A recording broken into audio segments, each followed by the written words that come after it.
At London Heathrow Airport, the atmosphere was bustling.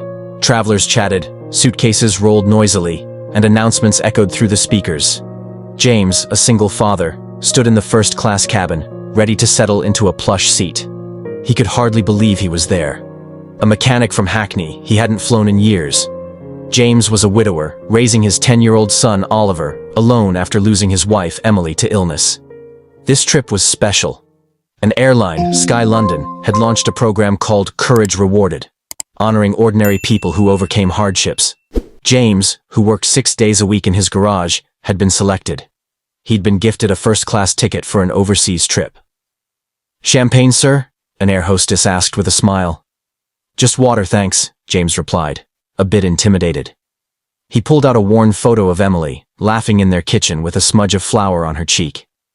"You'd love this," he whispered, heart heavy. Suddenly, a baby's cries pierced the calm. At the back of the plane, a young woman, Charlotte, held her 8-month-old daughter Lily, who wailed loudly. Exhausted, Charlotte tried to soothe her, but her bag slipped off her shoulder, and she apologized repeatedly, embarrassed. Other passengers sighed or looked away.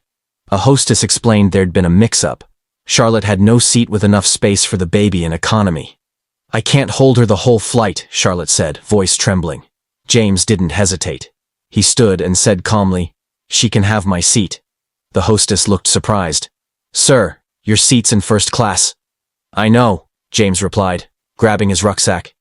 "But I've traveled with a baby before. It's tough. She needs it more." Charlotte, wide-eyed, protested. "No, you don't have to." But James insisted with a smile. "Take it, really." Charlotte moved, whispered a shaky "thank you." James swapped tickets with the hostess and walked to the back of the plane. At row 26, the seats were cramped, the air cooler and the engine noise louder. James settled in, his bag under the seat. He had no regrets. He'd acted because it was right, not for thanks. Outside, clouds drifted under the moonlight. James thought of Oliver, Emily, and this trip meant to give him a break. But seeing Charlotte and her baby, he'd found something greater. Compassion. A few rows away, a little girl, Evie, about 5, started crying, clutching her ears. Her mother, Hannah, tried to calm her, but nothing worked. James rummaged in his bag and found a pack of chewing gum. He leaned toward Hannah. "It's the cabin pressure," he said softly. "Chewing can help. It worked for my son." Surprised, Hannah took the gum and gave it to Evie. Minutes later, the girl calmed down and fell asleep against her mother. Hannah turned to James. "You're a lifesaver." "Just a dad," he replied, smiling. Later, a hostess approached and whispered to James, "The mum and baby are sleeping now thanks to you." James, embarrassed, said, "I didn't mean to make a fuss." "That's what makes it special," she replied, before moving on. James looked out the window, thinking of Emily. "You'd be proud," he murmured. When the plane landed, James helped an elderly woman with a heavy suitcase and an old man with his bag. As he headed out, thinking only of finding a coffee, a woman in a sharp navy suit, holding a sleeping baby, waited at the gate. "Are you the man who gave up his seat?" she asked. James nodded, a bit uneasy. "Yeah, that's me," she smiled. "I'm Charlotte Edwards, CEO of Sky London. You gave your seat to me and my daughter, Lily." James blinked. "I had no idea." "That's why it's so special," Charlotte said. "My daughter was ill. I was exhausted. You made this flight bearable." James shrugged. "I just thought you needed it more." Charlotte handed him a business card. "Stay in touch. People like you are rare." Then she walked away with Lily, leaving James with a new feeling, being seen.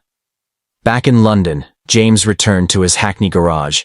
The smell of oil and the clatter of tools were his routine. He told no one about the flight or the card in his wallet. One day, a parcel arrived, marked with Sky London's logo. Inside, a handwritten note from Charlotte read, "Few act without expecting reward. Thank you for your kindness." In a box was a black card. Lifetime first-class access, no restrictions. James, stunned, thought it was too much. Days later, Oliver ran into the garage. Dad, a lady with a baby's here. Charlotte stood outside, Lily in her arms, dressed simply in jeans. I was in London for a meeting, she said with a smile. Thought I'd stop by. James held the black card.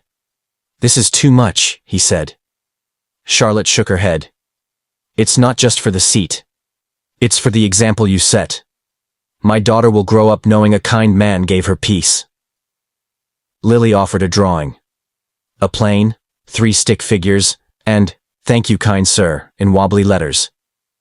James smiled, touched. She had a bit of help, Charlotte said.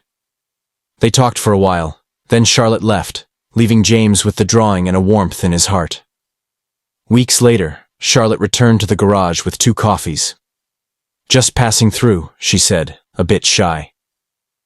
They sat in the garage's small office. Charlotte spoke of her divorce, the pressure of being CEO and a mum. James shared how he'd learned to cook for Oliver after Emily's death, and how he kept being kind, even when no one noticed. It's what I want to teach my son, he said. Charlotte nodded. And I, my daughter. Their friendship grew quietly. They met for coffees, park walks, or football matches with Oliver and Lily. One evening, in a small London restaurant lit by candles, Charlotte said to James, "We need someone like you at Sky London to improve customer service. Not to pretend, but to bring humanity." James, surprised, replied, "I fix cars, not airlines." Charlotte smiled. "You know how to listen to people. That's what matters." James thought long and hard. One day Oliver asked why some people ignored folks like the school caretaker. James answered, "Kindness doesn't depend on the job." Those words stuck with him. He called Charlotte. "I'm in," he said. He wasn't doing it for money, but to give a voice to those who felt invisible, tired parents, lost travelers. James and Oliver moved to a house near Sky London's headquarters with a small garden where Oliver could play football. James started his new job, a bit nervous. To his surprise, people listened. His simple ideas, like speaking to customers with heart, made a difference. Oliver settled in, made friends, and called Lily, "my little sister." Charlotte and James grew close, sharing dinners, laughter, and quiet moments. One evening, Charlotte took James and the kids to an old airstrip near London, surrounded by weeds but full of charm. "This is where I learned to fly," she said. Oliver ran with Lily on his back, laughing under the sunset. James asked, "Do you think kindness still matters in this world?" Charlotte took his hand. "It brought you to me." They looked at each other, and in that silence, everything felt clear. James, Charlotte, Oliver, and Lily became a team. Their story, born from a single act on a plane, showed that kindness can change everything. In London, under a golden sky, they laughed, hand in hand, proving that small acts of love shine brighter than anyone expects.